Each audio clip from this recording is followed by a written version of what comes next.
You might think pirates spent all their time swinging from ropes, shouting "air," and hunting treasure.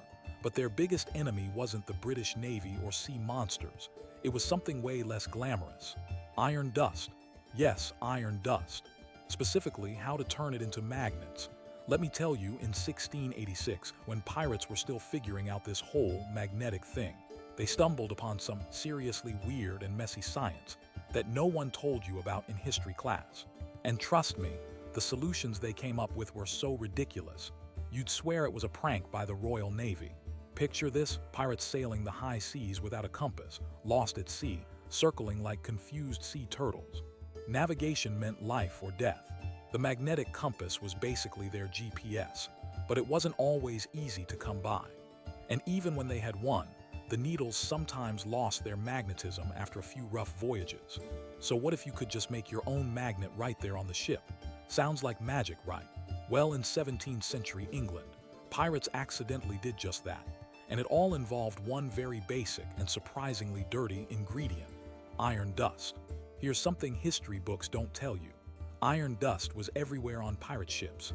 From cannons firing to the ship's hull slowly rusting in salty water, iron particles drifted around like tiny invisible ghosts.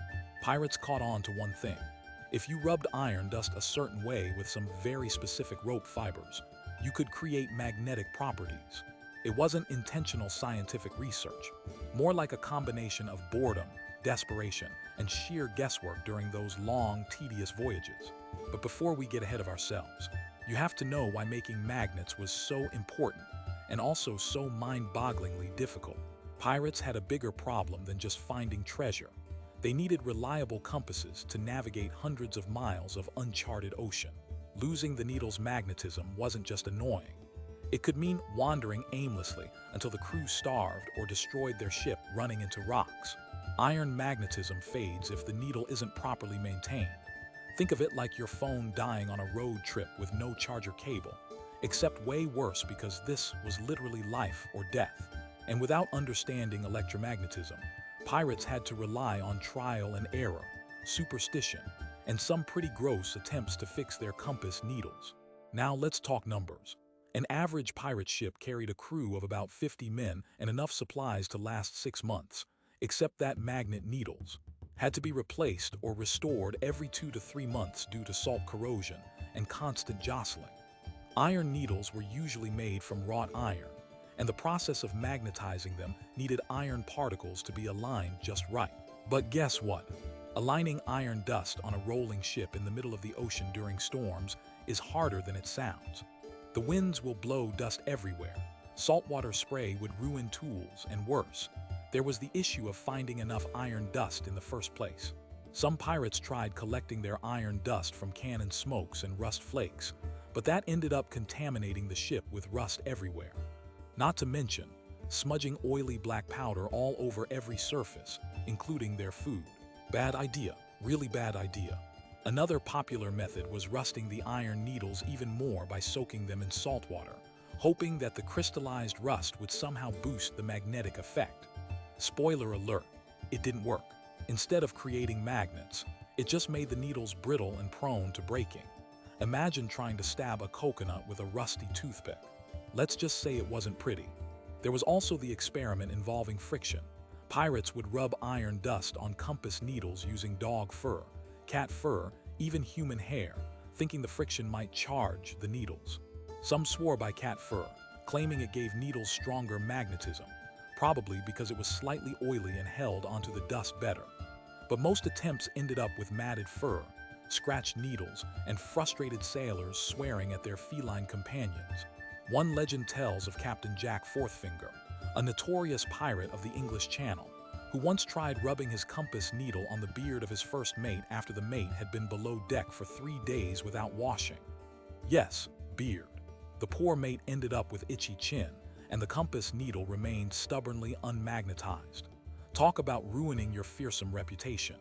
Here's where it gets interesting though. Despite all these failures, pirates figured out something clever. Around 20 people, mainly ship blacksmiths and experimented navigators, discovered that if they mixed iron dust with powdered lodestone, natural magnetic rocks, and then rubbed the mixture really well onto their compass needles. They could restore magnetization reliably about 70% of the time. Lodestone acted like nature's magnet charger. The problem: lodestone was rare and often found only in inland mines or magnetite-rich riverbeds, nowhere near the salty ocean, so pirates had to trade or steal it from sailors or locals.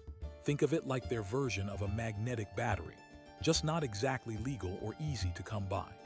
Pirates also stumbled upon another accidental scientific phenomenon: electrostatic charging, from the friction of sails and ropes made from hemp and flax. When iron dust rubbed against these fibers during stormy nights, the tiny particles would align enough to create small magnetic fields strong enough to boost compass function. Obviously, pirates didn't know anything about electricity or particles back then. They just thought the ship was blessed by the sea gods on those nights. It was basically nature's own magic ritual, powered by static electricity. Modern science calls this the triboelectric effect, but back then, it was just weird pirate voodoo. For example, there's a fascinating story from the logs of the Golden Parrot, a pirate ship that sailed the Atlantic in 1686, captained by one Captain Eliza "Iron Fingers" McGraw. She was famous for her experimental approach to ship navigation, basically a mad scientist with a cutlass. Her crew kept badgering her to fix their failing compasses, and in an act of desperation during a fierce storm near the Caribbean, she ordered them to collect rust flakes from the cannons, mix it with ground-up black rope fibers from the sails, and then rub the paste against the compass needle for an entire night. The crew was skeptical, of course, but by dawn, the compass needle was spinning wildly before settling north again. Turns out, the sticky mixture allowed iron particles to magnetize under static electricity, generated by the storm's lightning and hemp fibers. Pretty wild, right? The unexpected consequence: the sticky iron dust paste also acted as a primitive lubricant, protecting compass needles from saltwater corrosion for a few weeks longer than usual. So not only did it recharge the magnets, it preserved them. It was like giving their compasses a badass pirate wax job, hidden science under layers of grime and sweat. Captain McGraw even made it a crew initiation ritual where novices had to scrape iron dust from the guns and mix the sticky concoction, basically forcing them to embrace the gross and gritty reality of pirate life. I guess even pirates had weird bonding moments. Of course, it wasn't all smooth sailing. More than one pirate suffered irritations and infections from handling rusty iron dust and moldy ropes for hours. Some even tried using teeth or fingernails to scrape rust flakes because they forgot or lost their tools. Imagine 50 men with rusty iron under their nails while trying to sing sea shanties. Spoiler alert, it wasn't a pretty chorus, but the innovation stuck because the magnetic compass was the single most important instrument for piracy's golden age. Without it, you were basically a floating sitting duck. Now, the real genius was how this accidental discovery influenced future magnetic science. While pirates thought they were just trying to survive, their crude experiments with iron dust, rope fibers, and lodestone mixed ancient mythology with early scientific principles that would later be understood during the Enlightenment. Turns out pirates were the 17th century's first magnet manufacturers, unknowingly laying groundwork for what would become modern navigation and electrical engineering. Who knew that rubbing dirty iron dust on a compass needle in the Caribbean could be the catalyst for breakthroughs hundreds of years later? And before you ask, no, they were not the cleanest engineers. Their version of quality control was shouting orders while covered in grime, sweat, and the occasional rat dropping. But it worked enough to keep ships pointing roughly north, which was all a pirate really needed. So next time you think of pirates, don't just picture them shouting, "Yo ho ho." Think of them as scrappy, grubby inventors trying desperately not to die at sea, armed with nothing but rusty iron dust and a whole lot of stubbornness. Pretty impressive for a bunch of scallywags who couldn't even keep their beards clean. Stick around, because in the next part we're diving deeper into how these iron dust magnet tricks shaped pirate survival, and how they led, rather surprisingly, to some early electrical experiments involving, well, you'll see. Just wait until you hear about the one pirate who tried to use a rooster's feathers in his magnetic experiments. Spoiler alert, it did not end well. Alright, so now that we've established pirates were running around scraping rusty iron dust and rubbing it on compass needles like they were trying to conjure a magic spell, here's where things get even weirder. Remember those sticky black rope fibers mixed with iron dust? Turns out, that grimy concoction wasn't just some dumb lucky guess. It actually worked because it created tiny static charges on the metal surfaces. Pirates of the 17th century had no idea what static electricity was. To them, it was witchcraft or divine intervention when the compass needle sprung back to life after a night of rubbing down with that salty goo. But in reality, the friction between iron particles and rough hemp fibers generated an electric charge, aligning the magnetic domains inside the iron needle. It's basically the same principle behind rubbing a balloon on your hair to make it stick, just way messier, and with a hell of a lot more rust flakes. But here's the kicker. The whole process required a lot of patience, sweat, and probably a few curses because the iron dust had to be fine enough to stick to the compass needle, but not so fine that it just blew away in the ocean breeze. Pirates found that coarser particles rubbed too roughly and scratched the needle, while powder-like dust vanished with every gust of salty wind. They improvised by capturing iron dust in small, woven cloth bags. Think of it as the 17th century's version of a tea strainer, but filled with gritty metal bits instead of leaves.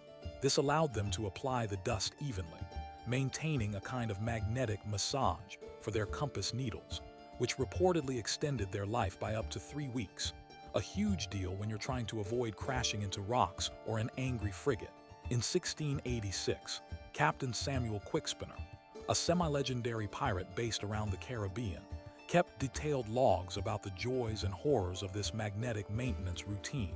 His crew was notorious for having the worst luck with compass needles, thanks in part to their ship's notorious cannon explosions that coated everything in iron soot. According to Quickspinner's notes, the crew tried everything from rubbing the needles with cat fur, spoiler alert, did not work, to immersing the needles in mixtures of salt water and vinegar, hoping to cleanse and recharge them. But it was the black rope fiber and iron dust paste that saved the day, with a success rate of nearly 70%.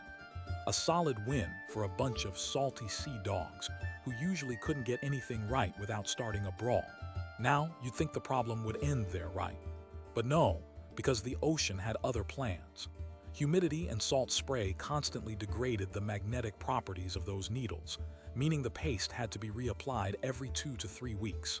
Pirates experimented with adding beeswax and animal fats to the mixture, hoping to waterproof the magnetizing paste, but this usually backfired, turning the compass into a sticky trap that attracted more rust and grime.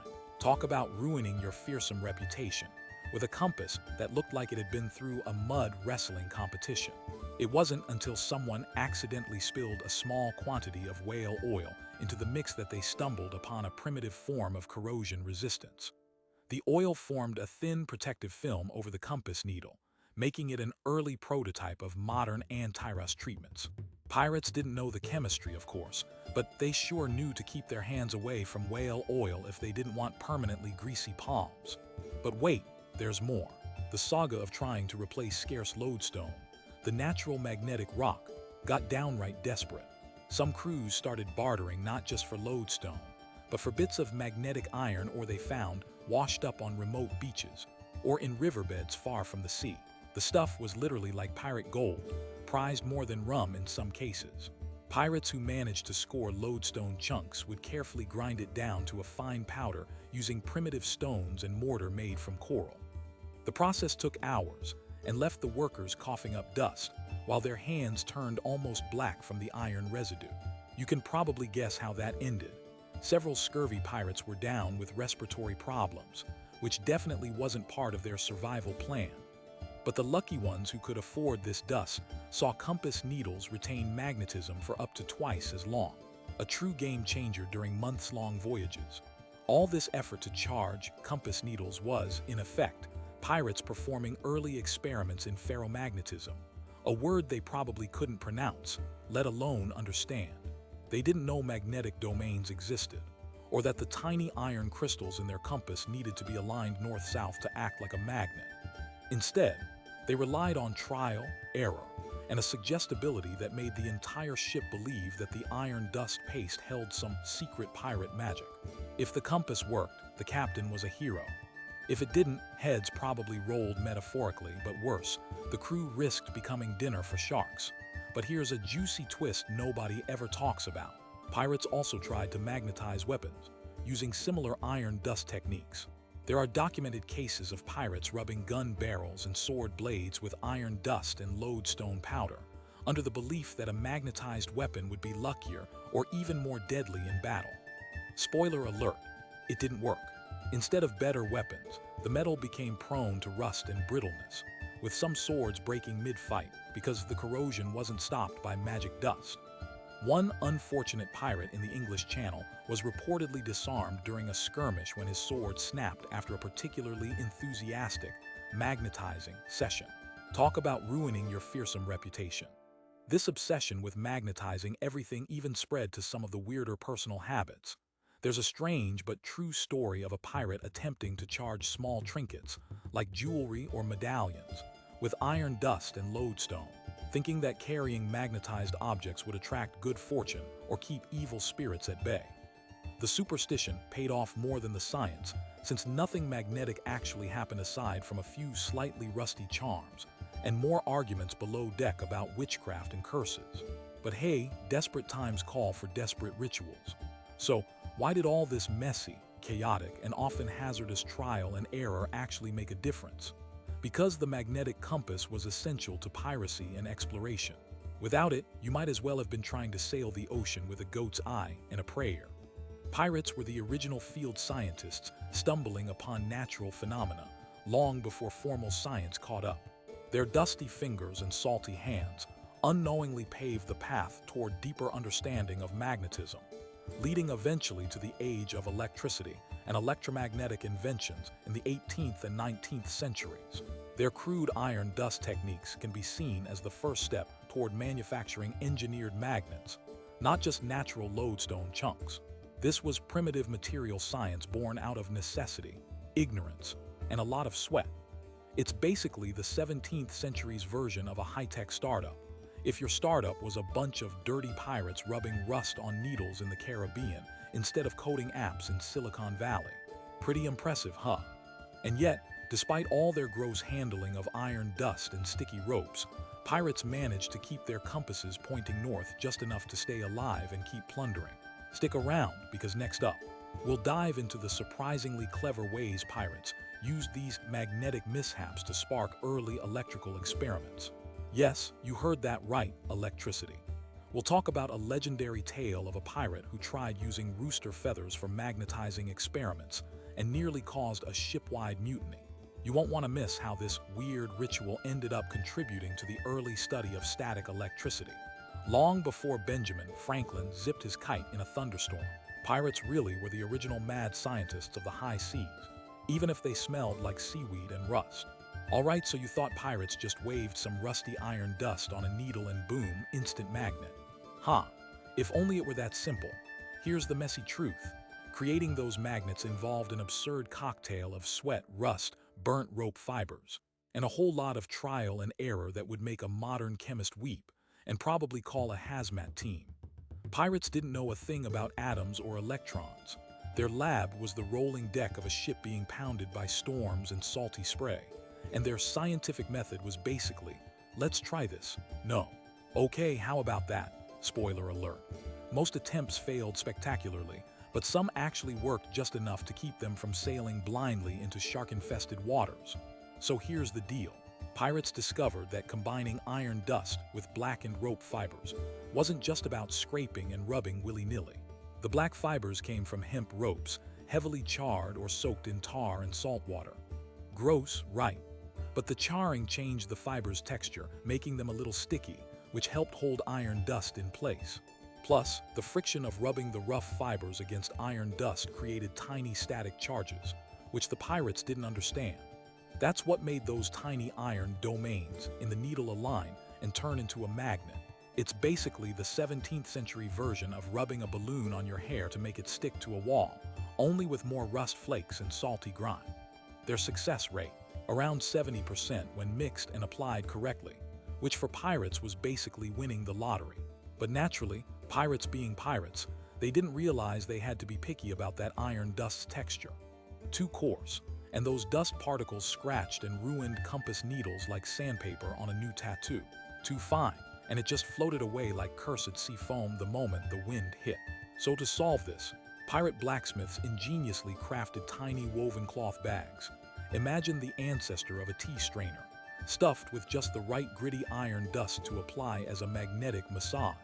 For about 20 minutes at a time, the cloth bag stopped the iron dust from blowing away in the salty sea breeze, and the rubbing aligned enough iron particles to recharge needles effectively, extending their magnetic life by an extra 2 to 3 weeks. A serious deal when your life literally depends on knowing which way is north. One famous example comes from Captain Samuel Quickspinner, recorded in his 1686 Caribbean logs.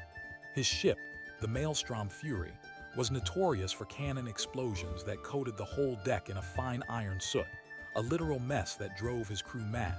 According to his notes, his men kept trying everything from rubbing needles with cat fur, spoiler alert, didn't work and made the knives of brittle fur worse, to soaking needles in vinegar and saltwater mixtures hoping to cleanse and reinforce them.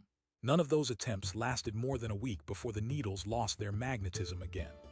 Finally, Quickspinner's crew stumbled on the magic sticky paste of iron dust mixed with charred black rope fibers, applied with their woven strainer bags under the light of storm lanterns.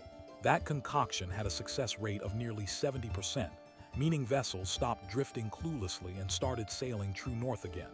Take that, Royal Navy. Now here's where things get stickier and less glamorous. The ocean's salty humidity and constant salt spray were the enemies of magnetized needles. Even the best iron dust paste started washing away or corroding the compass needles within 2 to 3 weeks tops. To dull the impact of this, pirates added fat and wax to the mix, hoping to waterproof it. Imagine a greasy, rusty wood glue nightmare. Bad idea. Really bad idea. This greasy paste did trap moisture and rust dust, becoming a magnet for grime and corrosion instead of a barrier. Compasses looked like they'd been scrapped from an oil spill in a barnacle-infested harbor. A few pirates even ended up with skin irritations.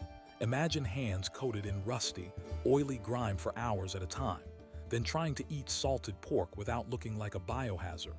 Talk about ruining your fearsome reputation. The breakthrough came when someone accidentally added a few drops of whale oil to their paste. Whale oil, thanks to its hydrophobic nature, formed a thin protective film over the iron dust and needle, reducing rust buildup. Pirates had no clue why it worked. They just thought it was the sea gods favoring them on Whale Day. This primitive anti-corrosion method extended the needle's life by roughly 20%. It's basically the 17th century version of modern anti-rust spray. No fancy chemistry degrees required, just a well-timed whale hunt and a messy oil spill on the compass. Now, the rare and elusive lodestone, that natural magnetic rock, was the holy grail for pirates trying to keep their compasses ticking. Natural lodestone deposits were scarce, mostly deep in inland mines or riverbeds far from the coast. Pirates had to trade or steal these magical rocks from merchants or local villagers who knew their true value. Some resorted to wandering remote beaches searching for black magnetic iron or washed ashore, treating these finders' trips like treasure hunts more nerve-wracking than a British Navy ambush. Grinding lodestone into powder was tedious.